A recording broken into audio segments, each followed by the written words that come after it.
Hello students, आज हम लोग देखेंगे 8 क्लास के लिए एक टॉपिक है कमर्शियल मैथ के अंदर डिस्काउंट, वैट और सेल्स टैक्स कि ये कैसे लागू किया जाता है सामान पर। डिस्काउंट जिसका अर्थ होता है छूट, यानी किसी सामान का जो प्राइस लिखा हुआ है, जब ग्राहक को वो सामान उस लिखे हुए प्राइस से कम दाम पर मिलता है या दुकानदार उसे लिखे हुए प्राइस से कम दाम पर बेचते हैं, तो मतलब होता है कि उसमें कुछ छूट दी गई है, जिसे हम लोग डिस्काउंट कहते हैं। ये प्रतिशत में दिया रहता है, परसेंट में दिया रहता है, और इसका कैलकुलेशन मार्क्ड प्राइस पर किया जाता है। मार्क्ड प्राइस मतलब लिस्ट प्राइस, यानी जो सामान पर अंकित है, लिखा हुआ है, उस प्राइस को हम लोग मार्क प्राइस कहते हैं। और छूट जब भी दुकानदार देते हैं तो वो इसी प्राइस पर कैलकुलेट करते हैं, और छूट जितनी होती है किसी सामान में, उस निर्धारित दर के अनुसार वो छूट फिर उस प्राइस से, लिखे हुए प्राइस से माइनस करके दुकानदार सामान को बेचते हैं, तो वो प्राइस सेलिंग प्राइस कहलाता है। मतलब MP यानी marked price minus allotted discount on that marked price is equal to selling price। तो हम लोग एक सवाल लेकर देखेंगे अभी कि जैसे यहाँ पर एक एग्ज़ाम्पल है। उससे पहले मैं आपको एक बार डिस्काउंट के बारे में बोल दूँ। Discount is given on marked price of an object. Generally it is given in percent, and due to this discount customer gets or buys an object at the less price than market price। एक सवाल है यहाँ कि a TV is being sold at 10% discount. एक दुकानदार ने इश्तहार दिया कि टीवी उसके यहाँ 10% छूट पर उपलब्ध है। If the market of the TV is ₹5,500, कि यदि उस टीवी का अंकित मूल्य 5,500 है, then find for what price Ram will purchase this TV. तो बताएं कि राम यदि ये टीवी खरीदना चाहता है तो उसे रुपये में ये टीवी मिल पाएगा या वो खरीद पाएगा। तो स्पष्ट है स्टूडेंट्स कि यहाँ मार्क्ड प्राइस टीवी का 5,500 है, जिस पर डिस्काउंट 10% दे रहा है। दुकानदार उस पर छूट 10% दे रहा है। तो हम लोग क्या करेंगे, पहले वो छूट कैलकुलेट कर लेंगे कि 10% छूट देने का मतलब रुपए में कितना छूट दिया जा रहा है। तो ये कैसे निकालेंगे, तो discount equal to 10% of marked price, कि जो अंकित मूल्य है सामान का उस पर 10% निकाला जाएगा, जो कितना आ रहा है ₹550। ठीक है। अब दुकानदार इतना छूट दे रहा है लिखे हुए प्राइस में, तो स्वाभाविक बात है कि दुकानदार के लिए सेलिंग प्राइस क्या हो जाएगा, तो जो लिखा हुआ प्राइस है MP माइनस उस पर जो डिस्काउंट दिया गया उसे माइनस करना होगा। तो ये आ जाएगा 5,500 MP, उसमें 550 डिस्काउंट दिया गया, तो दुकानदार उस टीवी को बेचेंगे ₹4,950 पर, और तब राम उसे खरीदेगा तो उसे यही प्राइस देना होगा। यानी दुकानदार का सेलिंग प्राइस राम के लिए कॉस्ट प्राइस हो जाएगा। तो इस तरह से राम को उस टीवी को ख़रीदने के लिए ₹4,950 देना पड़ेगा। ये इसका आंसर हो गया। इस सवाल को यदि हम लोग दूसरे ढंग से बनाना चाहें तो उसके लिए इसी कैलकुलेशन पर बेस्ड एक फार्मूला है जिस पर बिठा के हम लोग इस सवाल को बना सकते हैं। फार्मूला है दुकानदार के लिए SP जो होगा वो equal to MP into under bracket 1 minus D/100, जहाँ D डिस्काउंट का परसेंट है, उसी परसेंट को हटाने के लिए नीचे 100 दिया गया है। तो यदि इसमें हम लोग MP के जगह 5500 डाल दें, ब्रैकेट में 1 माइनस D के जगह 10 लिख दें तो 10/100 और सरल करें तो डायरेक्ट दुकानदार का के लिए SP जो होगा ₹4,950 वो आ जाएगा और दुकानदार का कस्टमर का CP होगा, यानी कस्टमर को उतना रुपया देना होगा। तो आप चाहें इस फॉर्मूला का भी उपयोग करके इसे बना। आइए हम लोग दूसरा चीज़ सीखें, सेल्स टैक्स और वैट। ये दोनों चीज़ें डिस्काउंट के ठीक अपोजिट होता है। जैसे आपने देखा कि डिस्काउंट देने पर कस्टमर को सामान मार्क्ड प्राइस से कम प्राइस पर मिल पाता है। लेकिन यदि दुकानदार ये कहे कि इसमें सेल्स टैक्स लग रहा है या इस सामान पर सरकार ने वैट लगा दिया है, तो VAT actually value added tax को कहा जाता है, शॉर्ट में VAT वैट बोलते हैं, जिसका फुल फॉर्म है वैल्यू एडेड टैक्स। तो ये दोनों चीज़ें डिस्काउंट के बिल्कुल विपरीत होती है। डिस्काउंट में कस्टमर को फ़ायदा होता है, उसे सामान लिखे हुए प्राइस से कम दाम पर मिलता है। परंतु यदि किसी सामान पर सेल्स टैक्स सरकार ने लगा दिया या दुकानदार ने आपको कहा कि इस सामान पर सेल्स टैक्स लगेगा या वैट लगेगा, तो समझिए कि कस्टमर को वहाँ सामान जो मिलेगा वो लिखे हुए प्राइस से अधिक रुपया देना पड़ेगा, क्योंकि ये टैक्स है जो सामान के अंकित दाम पर जोड़ा जाएगा, जिससे उसका कीमत अंकित मूल्य से भी ज़्यादा हो जाएगा और ये भी निकलेगा उसी तरह मार्क पर ही निकाला जाता है और ये भी प्रायः परसेंट में ही दिया रहता है।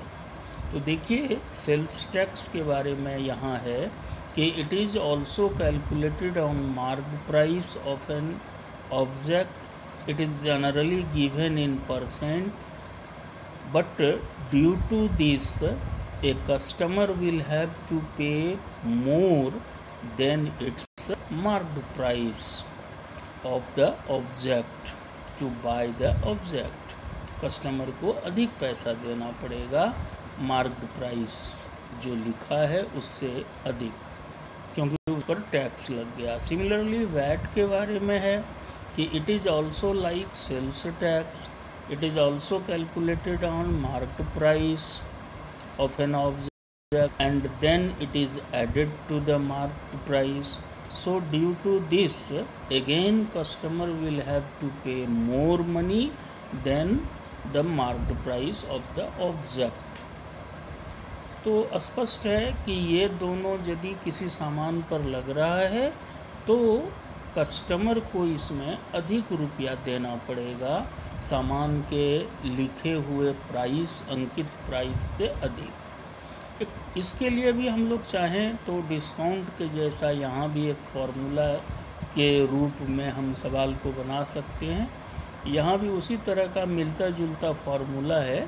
दुकानदार के लिए SP निकालने का फार्मूला है कि SP बराबर MP into inside bracket 1 plus ST/100।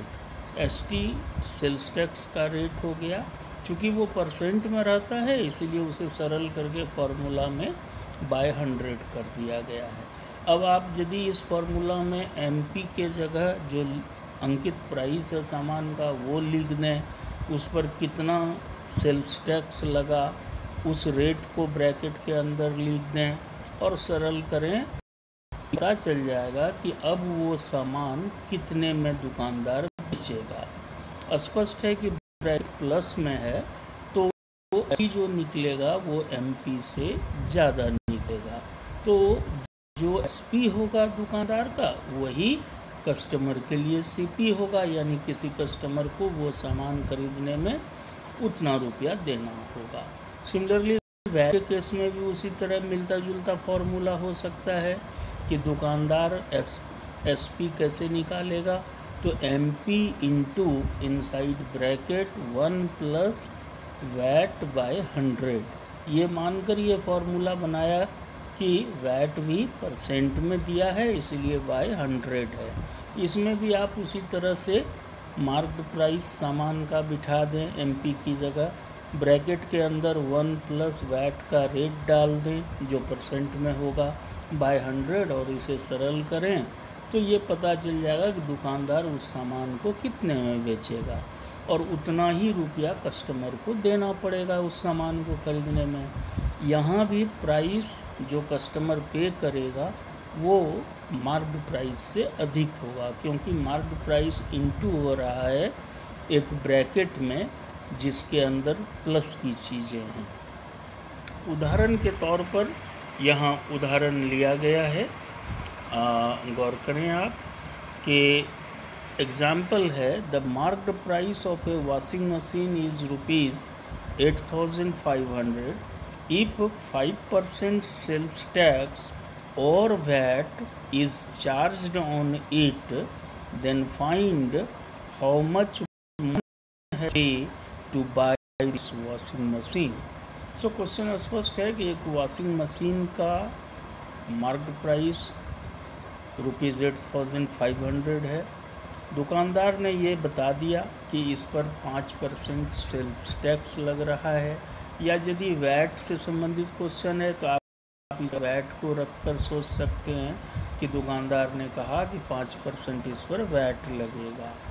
तो मोहन जो उस वॉशिंग मशीन को खरीदना चाहता है तो उसे कितने रुपए पे करना होगा।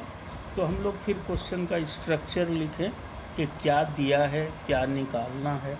तो स्पष्ट है कि MP दिया है वॉशिंग मशीन का ₹8,500 और ST या वैट का रेट दिया है कि इस पर 5% टैक्स लगेगा, या तो वैल्यू एडेड टैक्स समझिए या सेल्स टैक्स, जो भी क्वेश्चन में दिया रहेगा। तो हम लोग तो बात कर चुके हैं स्टूडेंट कि डिस्काउंट के जैसा सेल्स टैक्स या वैट भी कैलकुलेट होता है मार्केट प्राइस पर। तो पहले हम लोग ST या वैट जो भी है क्वेश्चन में उसको कैलकुलेट करेंगे मार्केट प्राइस पर। तो देखिए यहाँ हम लोग देखें कि ये कैसे निकाला गया। तो आप देखिए यहाँ पर है कि ST या वैट जो भी है वो मार्केट प्राइस पर निकाला जा रहा है 5% of P, that is equal to 5/100 into MP के जगह ₹8,500 बिठाने से ये आता है ₹425। इसका मतलब ये हुआ कि सामान का अपना कीमत तो 8,500 है, लेकिन वैट या सेल्स टैक्स के चलते अब इसमें 425 रुपया एक्स्ट्रा लग जाएगा। तो इसे जोड़कर दुकानदार उसका SP बताएगा, जो इस तरह होगा कि अब SP बराबर हो गया MP प्लस ST या वैट जो भी क्वेश्चन में है। तो ये 8,500 प्लस ₹425 दोनों मिलकर हो गया ₹8,925। इसका मतलब मोहन को इस वॉशिंग मशीन को खरीदने के लिए ₹825 लगेगा, स्पष्ट है। देखिए कि सामान का अपना दाम तो 8500 ही था, लेकिन इस टैक्स के चलते मोहन को उससे ज़्यादा पे करना पड़ रहा है, 425 रुपया टैक्स के रूप में। आइए स्टूडेंट, ये क्लियर है। मैं समझ रहा हूँ कि आप बिल्कुल स्पष्ट हो गए होंगे यहाँ तक की बातों से। आगे हम लोग देखें कुछ दूसरे ढंग का सवाल, कि जैसे एक एग्जाम्पल यहाँ है कि if an electronic watch having marked price ₹830 is available at ₹747, then find the rate of discount given on it। क्या है कि एक इलेक्ट्रॉनिक वॉच है जिसका मार्क्ड प्राइस, लिखा हुआ प्राइस ₹830 है, लेकिन दुकानदार उसे बेच रहा है उससे कम प्राइस पर, ₹747 पर। तो सोचिए 830 रुपीज़ का सामान यदि 747 रुपीज़ में मिल रहा है, तो यहाँ ये झलक रहा है कि दुकानदार कुछ छूट दे रहा है इस सामान पर। अब है कि वो छूट किस दर से दे रहा है, यानी हम लोगों को रेट ऑफ डिस्काउंट निकालना है। इसके लिए हम लोग क्या करेंगे, पहले स्ट्रक्चर क्वेश्चन का लिखेंगे। तो यहाँ MP है ₹830, और चूँकि दुकानदार बेच रहा है ₹747 में, तो इसका मतलब है कि ये SP है, तो SP हो गया ₹747। तो MP लिखा हुआ प्राइस 850 है, बेच रहा है उससे कम में, इसका मतलब छूट दे रहा है। तो हम लोग माइनस करके पहले ये पता कर लेते हैं कि रुपये में छूट दुकानदार ने कितना दिया। इसलिए अगला स्टेप है डिस्काउंट गिवन इन रुपीज़। तो ये निकलेगा माइनस करके, तो MP माइनस SP, यानी ₹830 माइनस ₹747, जो आ रहा है ₹83। इसका मतलब दुकानदार ने उस सामान में 83 रुपीज़ का छूट दिया है। अब हम लोग रेट निकाल के लिए इसको परसेंट बना देंगे, और इससे पहले हम परसेंट डिस्कस किए हैं कि जिसका परसेंट निकालना है उसका अपना वैल्यू ऊपर लिखिए, और तुलना करके निकाला गया है या टोटल जो भी है क्वेश्चन में उसको नीचे लिखिए into 100। तो उस हिसाब से डिस्काउंट का जो परसेंट यहाँ होगा वो होगा actual discount given in rupees, और चूँकि डिस्काउंट MP पर दिया जाता है तो डिवाइडेड बाय MP into 100 करने से डिस्काउंट का परसेंट निकल जाएगा, जिसको हम लोग रेट ऑफ डिस्काउंट कहेंगे। तो उसके तहत ही ये अगला स्टेप हो गया 83/830 into 100, यानी 10% का छूट दुकानदार ने दिया है। ओके स्टूडेंट, ये आप बिल्कुल समझ गए होंगे। तो इस तरह से ये दूसरा टाइप का सवाल हुआ जिसमें हम लोग रेट निकालना सीखे डिस्काउंट का। नेक्स्ट क्वेश्चन है, एक क्वेश्चन देखें हम लोग। After allowing 20% discount on an object, it is sold for ₹7,800, then find the actual price और marked price of the object. इसमें क्या कहा जा रहा है कि किसी दुकानदार ने सामान पर 20% का छूट दिया, और छूट देने के बाद वो सामान कितने में बेच रहा है, ₹7,800 में। गौर कीजिए बात पर कि दुकानदार 20% का छूट दे रहा है, और छूट को कैलकुलेट करके दुकानदार उस सामान को 7,800 में बेच रहा है। तो जब छूट देकर बेच रहा है तो इसका मतलब पहले सामान का प्राइस इससे अधिक रहा होगा। तो यानी सामान का लिखा हुआ price, that is MP marked price, या कहिए ओरिजिनल प्राइस सामान का कितना है, ये निकालना कि सामान स्पष्ट है कि सामान का जो शुरू का प्राइस रहा होगा वो ज़्यादा रहा होगा ₹7,800 से, क्योंकि उसी पर छूट दिया गया, जिस वजह से उसका प्राइस घट के 7,800 हो गया। तो हम लोगों को बताना है कि छूट देने के पहले सामान का कीमत कितना था। तो ये देखिए स्टूडेंट कैसे बनाएंगे हम लोग। इसमें क्या करेंगे, पहले तो स्ट्रक्चर आप लिख लीजिए क्वेश्चन का कि यहाँ डिस्काउंट 20% दिया जा रहा है और डिस्काउंट देने के बाद दुकानदार उस सामान को बेच रहा है, यानी ये एसपी है और एसपी है ₹7,800। हमें निकालना है कि छूट के पहले का प्राइस, यानी जो सामान पर लिखा हुआ था, अंकित था, यानी मार्क्ड प्राइस। तो एक चीज़ याद रखिए स्टूडेंट कि मार्क्ड प्राइस जब भी आप निकालेंगे तो उसको एक्स मानकर, यानी कोई चीज़ मान कर ही वो निकालेंगे। तो सबसे पहले हम लोग क्या करेंगे कि उसको सपोज कर लेंगे कि let the MP be ₹X। अब आप ये जानते हैं कि MP पर ही छूट दिया जाता है और छूट को माइनस किया जाता है, इसीलिए अकॉर्डिंग टू क्वेश्चन कि दुकानदार ने जो कैलकुलेट किया होगा अपना सेलिंग सामान का, वो कैसे किया होगा, MP में जो छूट मिला होगा वो उसको माइनस किया होगा।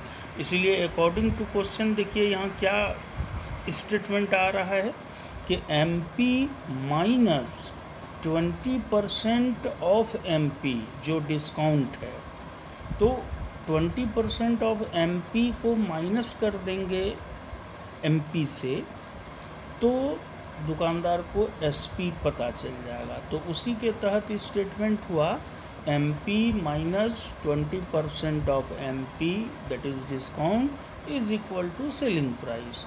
अब आप MP को तो X माने हुए हैं, तो X minus 20% of X, 20/100 into X is equal to selling price 7,800। अब इसी को लेकर हम लोग आगे बढ़ेंगे, तो आगे यहाँ पर कैलकुलेट करने पर X का मान आता है 9,750। चूँकि X क्या था, मार्क्ड प्राइस था, यानी छूट के पहले का प्राइस था, यानी सामान का ओरिजिनल प्राइस था, तो उसको नीचे स्टेटमेंट बना देंगे कि therefore original price of the object या marked price of the object is equal to ₹9,750। अब हम लोग एक क्वेश्चन वैट से संबंधित देखते हैं स्टूडेंट। जैसे यहाँ पर है the price of a refrigerator including VAT at the rate of is ₹9,180। Then find the price of refrigerator before VAT.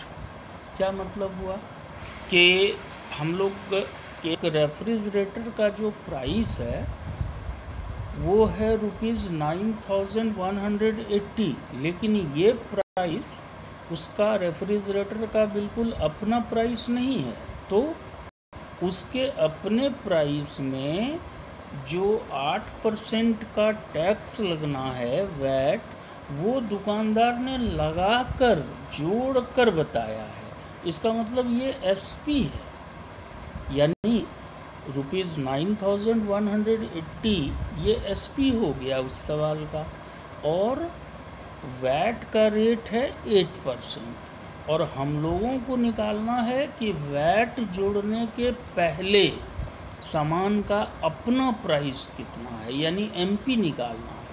तो आप तो अभी तुरंत एक एग्जाम्पल डिस्कस किए हैं कि MP को मानकर ही निकालते हैं। तो लेट MP बी ₹X, ये मान लिया हम लोगों ने।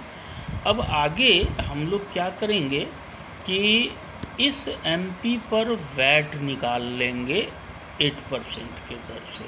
इसीलिए according to question VAT in rupees, कि रुपये में वैट कितना लगा, तो 8% ऑफ MP यानी 8/100 इंटू X, यानी ये कैंसिल होके हो जाता है 2x/25। तो ये पता चल गया कि यदि सामान का अपना कीमत X रुपया है तो उस पर वैट 8% के दर से लगाने पर ये वैट कितना रुपया होता है, ₹2x/25। अब आप सोचिए कि यही एमपी जो सामान का अपना प्राइस है उसमें जो वैट लगा 8% के दर से, उसको तो जोड़ देगी वो।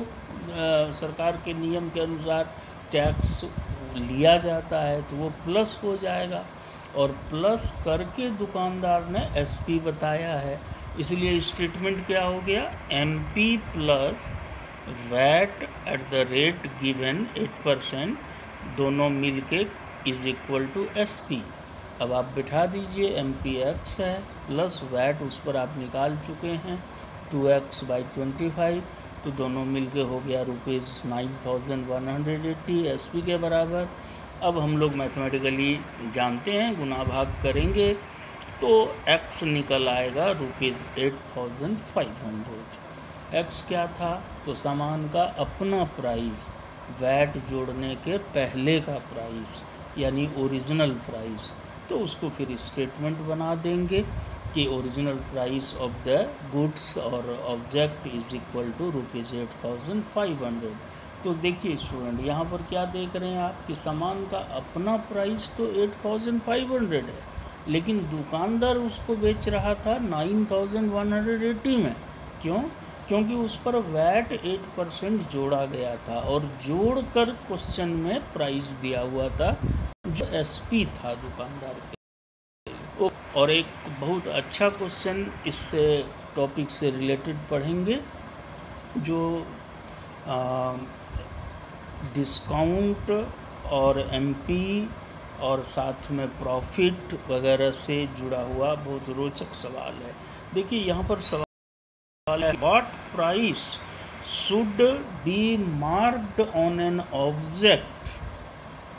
क्या मतलब हुआ है कि कौन सा प्राइस मार्क किया जाएगा, लिखा जाएगा ऑन एन ऑब्जेक्ट सामान के पैकिंग पर, on which allowing a discount of 20%, कि जिस सामान पर हम 20% का दुकानदार छूट दे रहा है, एंड अर्न से प्रॉफिट ऑफ 25%, कि वो छूट भी दे रहा है सामान पर। कितना छूट दे रहा है, 20% का, और कहता है छूट देने के बाद भी दुकानदार जो बिजनेस में है तो वो प्रॉफिट कितना 25% का। और अब आपको बताना है कि उस सामान पर वो कितना लिखेगा, स्टिकर चिपकाएगा, कितने प्राइस का, मार्क्ड प्राइस का, जिस सामान को if he has bought this for ₹5,120, कि यदि आपको ये बता दिया गया है कि उस सामान को उस दुकानदार ने 5,120 में ख़रीदा था, और अब वो क्या करना चाह रहा है, तो 5,120 रुपये के सामान, खरीदे गए सामान पर वो 20% का छूट देगा कस्टमर को खुश करने के लिए, और छूट देने के बाद भी वो 25% का प्रॉफिट कमाएगा। तो इसके लिए वो इस प्राइस को कितना बढ़ाकर लिखेगा, यानी एमपी कितना होगा। तो हम लोग देखें कि इस सवाल को बनाने के लिए क्या करेंगे हम लोग। सबसे पहले तो आपने ये समझ लिया कि यहाँ पर जो प्राइस है वो कॉस्ट प्राइस है सामान का, तो कॉस्ट प्राइस सीपी दिया हुआ है ₹5,120, इस पर डिस्काउंट 20% है, और प्रॉफिट जो दुकानदार ले रहा है वो 25% है। अब आप याद कीजिए, इससे पहले आप प्रॉफिट लॉस पढ़े हैं, जहाँ पर क्या होता है कि एक प्राइस दिया रहे, जैसे एक प्राइस का मतलब है कॉस्ट प्राइस और सेलिंग प्राइस, इस दोनों में से कोई एक दिया रहे, और प्रॉफिट या लॉस का परसेंट, इस दोनों में से कोई एक दिया रहे, तो दूसरा प्राइस निकल आता है। मेरे कहने का मतलब है कि यहाँ पर देखिए कॉस्ट प्राइस आपको मालूम है, और दुकानदार प्रॉफिट ले रहा है 25%, ये भी मालूम है। प्राइस और प्रॉफिट का परसेंट दिया है तो आप सेलिंग प्राइस निकाल सकते हैं उसके फॉर्मूला में डालकर, क्योंकि सेलिंग प्राइस निकालने के लिए ये दो चीज़ आपको उपलब्ध है, कॉस्ट प्राइस और प्रॉफिट का परसेंट। अब आप पढ़े हैं कि सेलिंग प्राइस इस स्थिति में, जिस स्थिति में कि बात कर रहे हैं कि यहाँ प्रॉफिट हो रहा है, तो सेलिंग प्राइस का फॉर्मूला है SP equal inside bracket 100 plus profit into CP divided by 100। तो आप इसमें बिठा दीजिए 100 प्लस प्रॉफिट परसेंट 25 है इंटू CP 5120 बाय 100। सिंप्लीफाई कीजिए तो ये आ जा रहा है कि दुकानदार उस सामान को बेचेगा ₹6400 पर। सोचिए ज़रा स्टूडेंट, यहाँ पर ध्यान दीजिए कि सामान उसने ख़रीदा था 5120 में, उसको वो बेचेगा 6400 में, तब उसे क्या होगा 25% का प्रॉफिट होगा। लेकिन यहाँ तो एक बात और छुटी हुई है, क्या छुटी? दुकानदार उस पर 20% छूट भी दे रहा है। तो बताइए कि प्राइस कितना वो लिखेगा सामान पर, तो MP निकालना है। अब आप देखिए आपके पास SP आ चुका है और आप पढ़े हैं कि MP, डिस्काउंट और SP ये तीनों एक फार्मूले में बंधा हुआ है या ये तीनों आपस में रिलेटेड है। अब हमको MP निकालना है तो फिर आप X मान लीजिए, क्योंकि MP तो मान कर ही निकाला जाता है। तो let the market price be X, इसी पर छूट दिया कितना 20%, तो आप छूट को रुपये में निकाल लीजिए। MP पर क्या हो जाएगा, discount given equal to 20% of MP, तो 20/100 इंटू X, जो सिंप्लीफाई करने से X/5 हो गया। अब आप इस स्टेटमेंट बना लीजिए कि MP में यदि ये डिस्काउंट माइनस कर दें तो ये SP हो जाएगा। तो वही यहाँ किया गया कि according to question MP minus discount given is equal to SP। तो MP तो X है, माइनस डिस्काउंट आप ऊपर निकाले हैं कि डिस्काउंट X/5 है, तो X minus X/5 is equal to ₹6400। फिर आप LCM लें और सिंप्लीफाई करके X निकालें, तो X यहाँ आकर निकलता है ₹8000। X क्या था, सामान पर लिखा जाने वाला price, what price should be marked, तो कितना मार्क करना होगा 8000। इसका मतलब उस सामान में अंकित दाम रखना होगा या स्टिकर साटना होगा जिस पर दाम लिखा हुआ होगा 8000, और दुकानदार कस्टमर उसको डील करेगा क्या कह के, लीजिए साहब हम आपको 20% इसमें छूट देंगे। तो चूँकि बहुत ही दाम बढ़ाकर उसने लिख रखा है तो 8000 का वो 20% छूट दे देगा और उसको बेचेगा वो ₹6400 में। कस्टमर खुश हो जाएगा कि हमको 20% का छूट मिला, और ये तो ऑलरेडी इसने कैलकुलेट कर रखा है कि हम 6400 में बेचेंगे, लेकिन सामान तो हम खरीदे हैं ₹5120 में, तो हमको 6400 में बेचने पर भी 25% का लाभ होगा। तो इस तरह से ये क्वेश्चन तो बहुत रोचक था स्टूडेंट, और डिस्काउंट से या सेल्स टैक्स और वैट से संबंधित जो आपके क्वेश्चंस हैं में वो इतना काफ़ी है, उसके लिए आप इसको ज़रूर बनाएं, और जहाँ भी फिर कोई छोटी बड़ी डाउट होगी तो वो हम लोग डिस्कस करेंगे। उम्मीद है कि आप एक्सरसाइज बहुत अच्छे से बना पाएंगे। आप इस वीडियो को अच्छा लगा तो लाइक कीजिए, दोस्तों से शेयर कीजिए और सब्सक्राइब ज़रूर कीजिए। फिर हम लोग अगले वीडियो में मिलेंगे।